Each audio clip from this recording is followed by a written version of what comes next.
Thank you, Scott, for that. I really appreciate it. This, well, what a fantastic group of speakers we've had this morning. I'm just honored and privileged to be in the same room with them. But I'm also honored to be in a room with you guys. This is so much bigger and better than I had anticipated.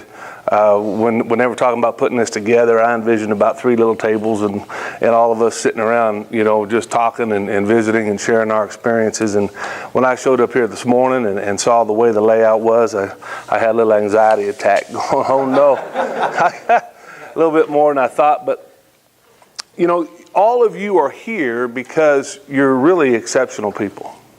You've all done wonderful things and you're all very successful at what you're doing, right? And one of the great things about that is that we've all had people in our lives that have helped shape us and bring us to where we are today. None of us have made it where we are today by ourselves, okay? We all have a story and we've all had people that's impacted our lives to bring us to where we are. Well, you know, the topic of my talk is get good or get gone. All right, now that means something to me. I know all of you are looking at that going, that don't even make sense. What is he talking about, right? Oh, yeah. I took that topic to a shirt manufacturing company, and I said, hey, I want to make these t-shirts. I want this to be the slogan, like life is good. They said, that don't even make grammatical sense. And I said, well, it makes sense to me. Now, where that comes from is I had an old crazy football coach, okay? And this was in college, and his name was Dale White. Now you have to envision Dale White with me, okay? Now this was 25 years ago when I was playing football, and he was about 60 years old at the time.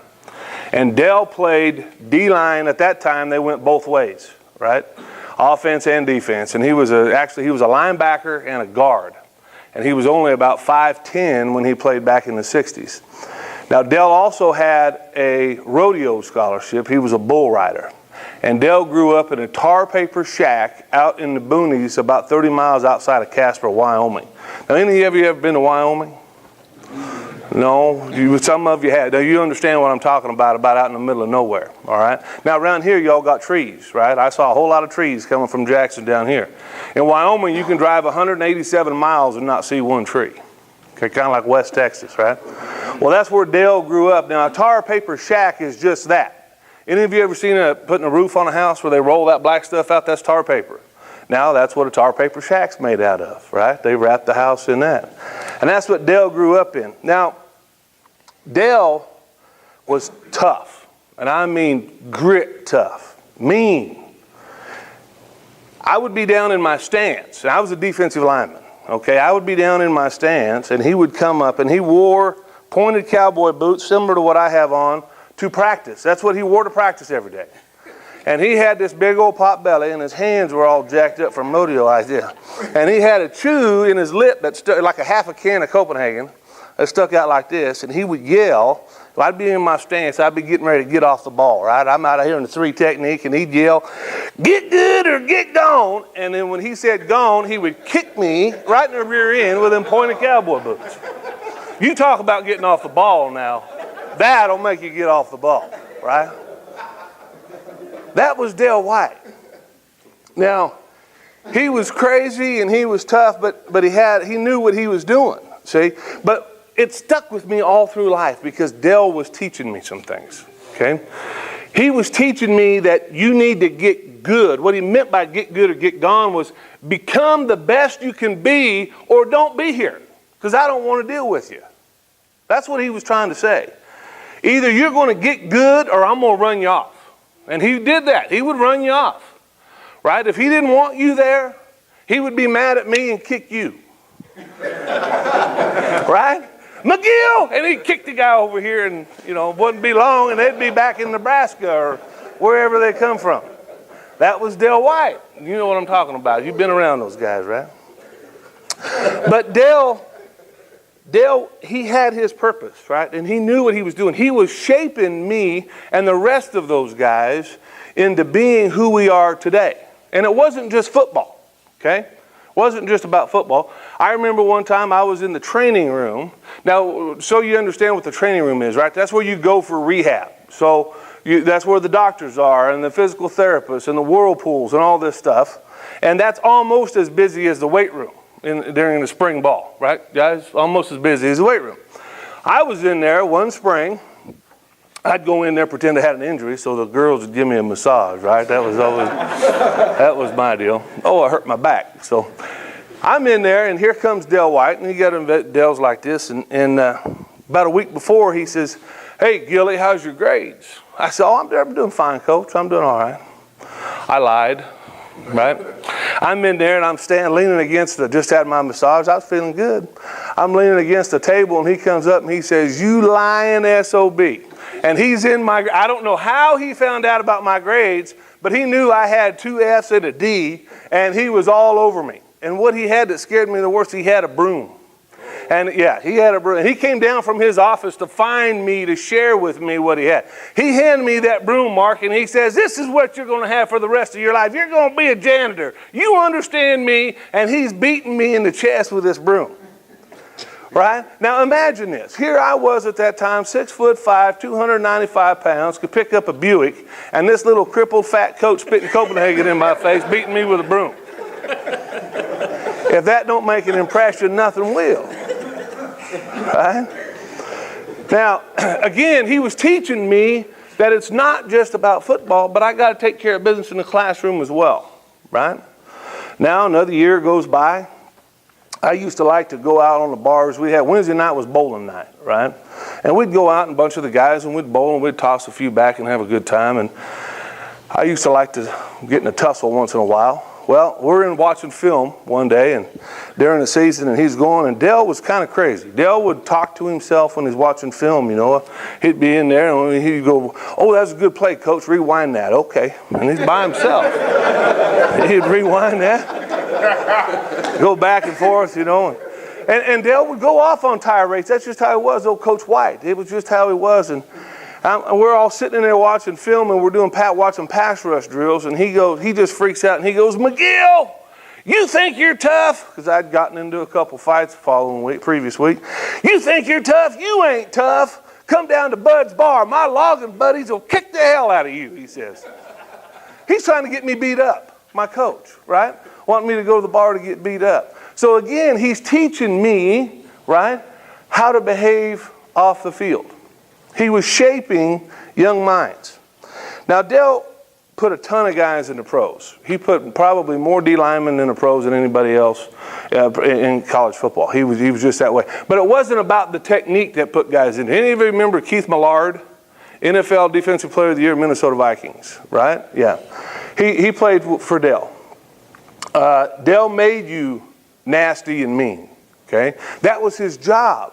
He made you nasty and mean. He made you tough, right? But he wasn't just a coach, he was a builder, right? Just like you. You guys are builders. We're all builders here, right? And that's what's so funny is the similarity. You see, Coach White was not just coaching people, but he was building fires in people to make them better than they really wanted to be themselves. Does that make sense? Because they don't always know how good they can be. See, Coach White, he knew when I needed love. When I needed love, he gave me love. When I needed to be kicked, he gave me a good kick. When I needed to be head slapped, he was willing to do that. But I knew Coach White loved me, no matter what. I knew he loved me. See, after my 7th and 8th knee surgery, Coach White come pick me up at the hospital and took me to his house and had his wife take care of me. See? Had her take care of me. Now, like I said, Coach White was a D-line coach and a defensive coordinator. He wasn't a manager. I don't like that word manager, right? But we use that all the time. He wasn't really a manager, although he had several coaches that he had to manage, and he had 60 players that he had to manage because he was also the D coordinator. Just like you, he had to take care of people, but he was a coach. Okay? He led people by example. He didn't just manage people. He built the team. Now, to get the team that he wanted, do you think that he had a set criteria of the type of person that he was looking for? You think so? I think so. He knew what he wanted, right? The question is, do you know what you want in a group of people, in the people that you want? So I encourage you, tear off a piece of paper out of your notepad here. We're going to do a little interaction stuff. And I'm going to share with you what Dale wanted, and then we're going to find out what you want in people. See, Dale wanted, Coach White, he wanted guys that were dedicated. He wanted guys that were dedicated because they had to go to the weight room, right? They had to be in the weight room. They had to go to class. They had to go to practice. So he wanted guys that were dedicated. How about you? Do you want people that are dedicated? If you do, write it down. He wanted guys that were dedicated. He wanted guys that could overcome their own failures. Why is that important?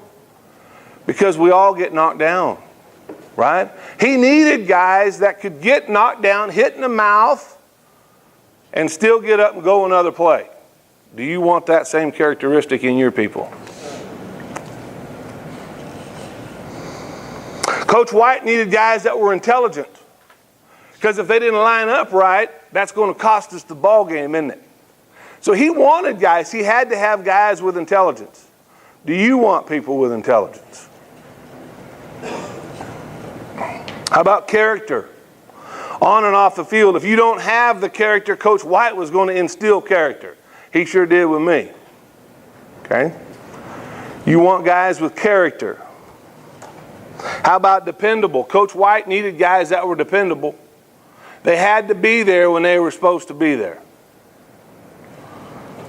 And he needed guys with integrity. Okay? Now, I don't know if you're looking for this, but he also had a criteria of being 6'3" to 6'8", 260 to 290, and could run a 4.8. I don't think you have that criteria, though. That was Coach White's. He was tough. Now, his goal was if he had these things in a person, he could make them the kind of player that he needed them to be in order to win, just like us. He could make them ugly, mean, and nasty to get them to where they needed to be. But he needed these kind of guys because he had a vision. And then he would develop the game plan in order to fit that vision, just like you, right? So what's your vision? Coach White's vision was to build the best defense in the conference. Okay, around the front seven. What's your vision? What do you want? And then he had a game plan on how to do it. So I'm asking you, what is your vision? How big do you want your operation to be? Write it down, please. Mark, I'm going to wait for you. Write it down. How big do you want your vision to be? I already wrote it down. Attaboy. How much production do you want out of your group? Short term or long term? Long term, and then we'll break it down. Okay? Where do they come from? Where are the people going to come from that you need to help you get you to where you want to go? Where are they going to come from? Do you have enough room, meaning do you have enough room in your backyard to build your dreams and to build your vision, or do you have to go outside that in order to do it? Where do you have to go in order to get that done? And how many people is it going to take to make the production that you want to get? What is it going to take? How many people? Okay? Because we're making your plan here.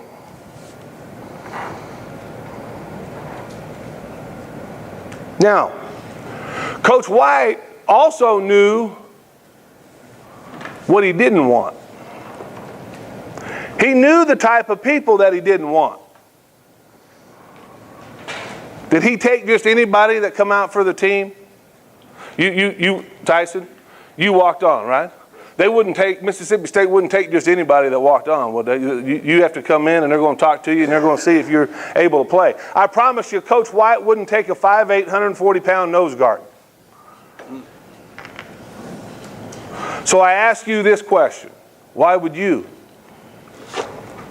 Why would you take a 5'8", 145-pound nose guard when you know they're going to fail?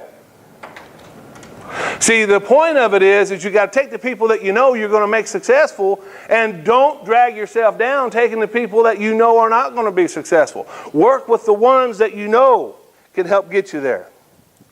The right people. You got to have the right people. Surround yourself with the right people. So here was Coach White's game plan. How's Coach White going to find his players? Well, it was simple. Other coaches, high school coaches and junior college coaches, would tell Coach White where the players are, who the players were, right, where they're at. How are you going to find your right people? And I'm asking, write it down. How are you going to find your right? Where are they? Are you going to go on Craigslist? Are you going to go on Career Builder? Are you going to get with Dave Hawks? Are you going to write a game plan on where you're going to find these people? Because we know how many you need, right? We already answered that question.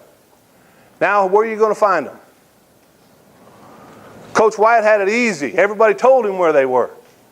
We don't have that luxury. We got to go find them. Sam, where's your people at? Tell me, what'd you write down, Sam? As far as what? Where are you going to find your people? How are you going to find them? More networking. More networking. Anybody else? Jesse, where are you going to find your people? Ads and recruiting in homes, things like that. Okay. All right. Michael, where are you finding yours, babe? Through going places and looking. Talking to people. Career Builder, right? Yeah. All right, next one. How are you going to purge those people? See, Coach White had a great advantage. He could see those players on film. We don't have that opportunity, so how do we have to do it? Well, for me, I get them in the car with me, and I have them ride with me, and I talk to them, and I visit with them, and I get to know them so that I can see, is this really somebody I want to spend a bunch of my time with, or is it not? See? How are you going to purge the people that you're recruiting that come to you? Because remember, you don't want everybody. You don't want them all. You got to purge them. How are you going to purge them? Mike, how are you going to purge them? Distinct amount of time on the phone going through it and then getting out in the field. There you go. Talk to them. Spend some time with them. Who else? Come on. Yes, sir. How are you going to purge them? Trying to make them drive to the office. Make them drive to the office. They live in Miami, they gotta go to Lakeland to the office of the contracting, and I kind of know if they're committed or not. Test their commitment. There you go. Yes, sir. Role play. Role play. There you go. Good. Anybody else? Ask about their past failures. That's a great one. Ask about their past. You know, most of them will tell you, oh, I don't know of any. Lying. All right, now, once we purge them and we figure out we like them, how are we going to get them on board? See, Coach White, he was smart. Kind of like what Scotty and Scott and them do here, right? Coach White would bring players to the campus, and he would immerse them in the culture, and he would show them, right, what their future could be. He would show them all the pretty ladies and the campus and the stadium and the weight room, and, you know, they would have you'd go in the locker room and there would be a jersey with your name on it, right? All those things. He immersed everybody in their culture. How are you going to get guys and gals on board for your team? What is it you have to do to get them on board with you? Any suggestions? Javier, come on, Javier. I think, going back to what he was saying, when you get the commitment out of them and you show them the opportunity we have to offer here, the recruiting process, the advantages, the dedication, our core values, those are the kind of people that I think they gel to that. That's right. Here. That's right. It's the same thing as Coach White, isn't it? We got to immerse these people in our culture, in your culture, who you are, what One Life is. It's the same thing. You bring them in, you show them who we are, right? You make sure they're a good fit, you love on them. You show them the opportunity, you show them what they can be.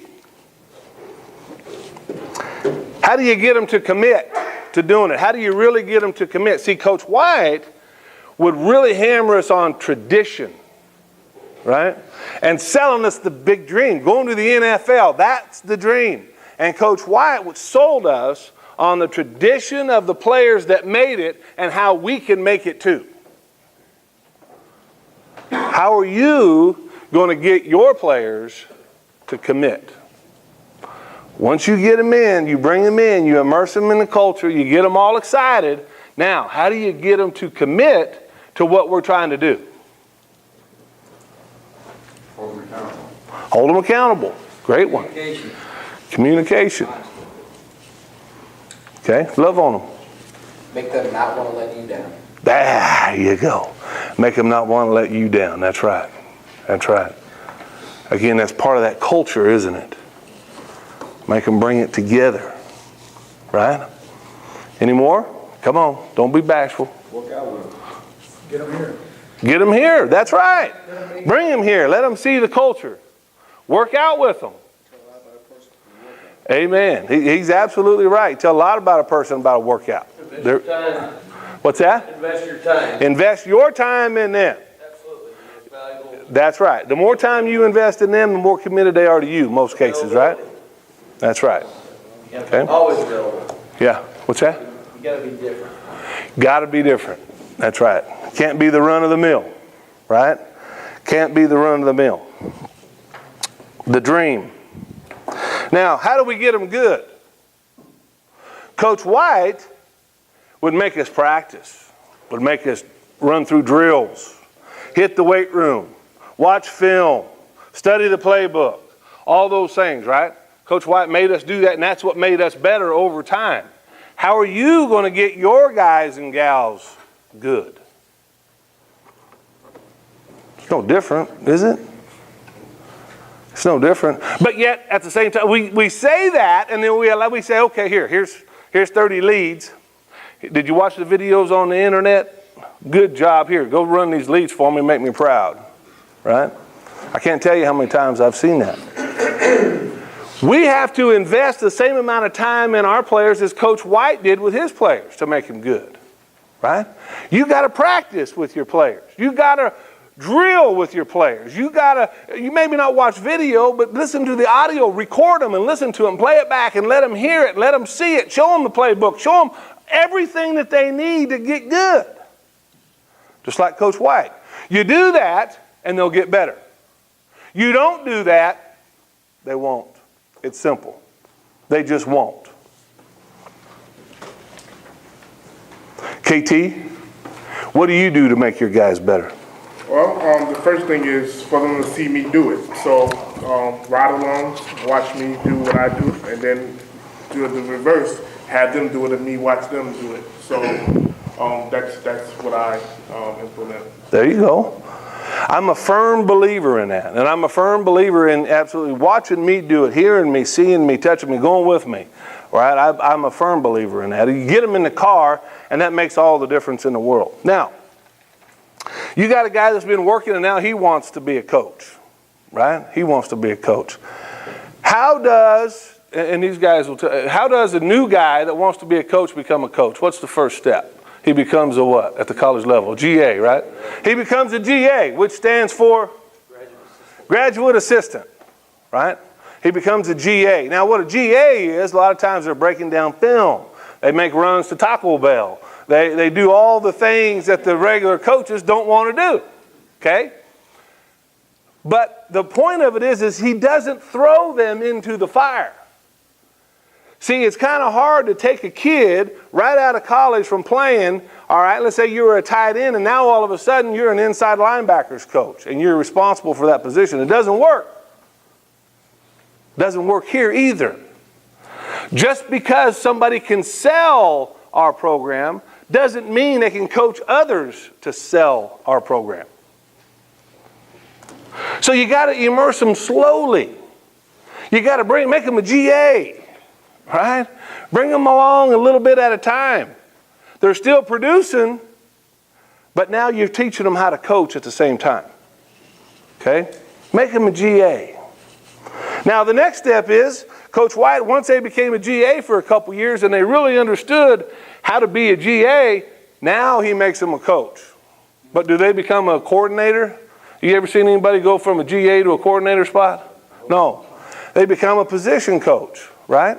Now a position coach is responsible for one position or a small set of positions, right? Maybe the offensive tackles coach or the guards and the center coach or whatever.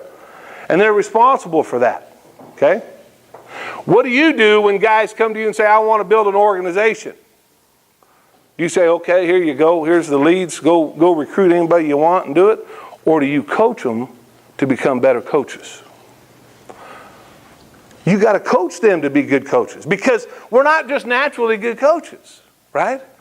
You bring them along, you make them a GA, then you make them a position coach. And then after you've been a position coach for a while, if you want to move up, then you become a coordinator. You become an area manager for us, right? It's the same thing, isn't it, guys? It's the exact same thing. So we got to follow the process. We got to follow the process. You see, Coach White had a plan for me. I didn't know it at the time. I had no idea. But he had a plan for me 25 years ago to make me an insurance agent, I guess. But that was his deal. See, he taught me the things that I needed to be successful in life. Whether, no matter what kind of sales or organization it's in, it's all the same. It's all the same. The problem is, we make things way too complicated, don't we? We do. We make things way too complicated. Whether it's we make the sales process too complicated, right? We go out and we tell our new agents, oh man, we got 14 carriers that you can sign up with. And they've never sold a policy in their life. You sign up with these 14, you got something for everybody, and you're going to sell everybody because you can cover anybody. Bad mistake. I make my guys sign up with one carrier and one guarantee issue, that's it. That's it. Why? Because once they understand that one, then they can add more, right? But I don't want to give them everything because they won't understand it. It's too complicated, right? The sales process is very simple. I've seen a lot of your guys' videos. Steve, I watched your video a few weeks ago. Very simple, straightforward, not convoluted. You make it as simple as you can, don't you? Absolutely. Yeah, you make talking to simple people, aren't we? Right? The more complicated you make it, the more difficult it becomes, the more opportunities you're going to have to fail. Right? It's like these cars that we drive today. Right? 40 years ago, you had to really do something to break your car down. Now you hit a bump and dislodge a wire, it shuts the whole car down. Right? But it's because we overcomplicate it. So we have to simplify things. Okay? So my point is this. You have your vision. You wrote it down. You have your game plan. You know how to get there. And what the game plan is you know what kind of people you're looking for, right? You know where to find your people. You know how to get them on board. You know how to recruit them and get them excited. You know how to get them committed. You know how to get them in the program. You know how to get them trained. You know how to get them promoted to a management position. Now you know how to build your organization. It's as simple as that. Now you just got to go do it. Any questions? That's it. Thank you.